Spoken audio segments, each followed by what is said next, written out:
এই যে এই জিনিসটা ঈদের আগের দিন আসার কথা ছিল গ্রাম থেকে, সেই জিনিস আজকে হাতে পাইছি আমরা। তো কি আছে এর মধ্যে আপনাদের দেখাচ্ছি। এটা হচ্ছে আমাদের গ্রাম থেকে আমার মা পাঠাইছে। শুধু মাই দিছে তা না, আমাদেরও কেনা কিছু জিনিস আছে। ও প্রথমেই পেয়ে গেছে পছন্দের শাক, তারপরে ভুট্টা, মানে কাঁচা ভুট্টা, এটা সাফাত খেতে অনেক পছন্দ করে। ও বাবা, বেলও আছে, বেল, আতা ফল, কি মিষ্টি কুমড়া, অনেক জিনিস পাঠাইছে।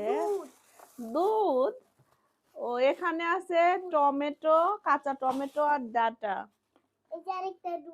দুধ,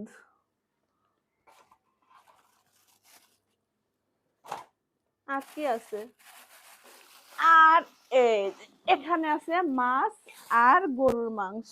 আসলে হচ্ছে মূলত এই গরুর মাংসটাই আমাদের আনার ছিল। এটা ঈদের আগের দিন আমাদের আসার কথা ছিল। হচ্ছে সেটা ঈদের আগের দিন গাড়ি চলে নাই জন্য পাঠাইতে পারে নাই।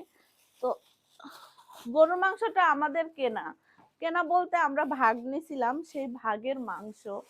আর হচ্ছে এই মাছগুলো আমার মাই কিন্তু দিয়ে দিছে, এগুলো সবই মায়ের দেওয়া। তো এটাই হচ্ছে বাবা মার ভালোবাসা। গ্রাম থেকে কষ্ট করে ভোর 5টার সময় এই জিনিসগুলা কিন্তু বাসে এসে দিয়ে গেছে।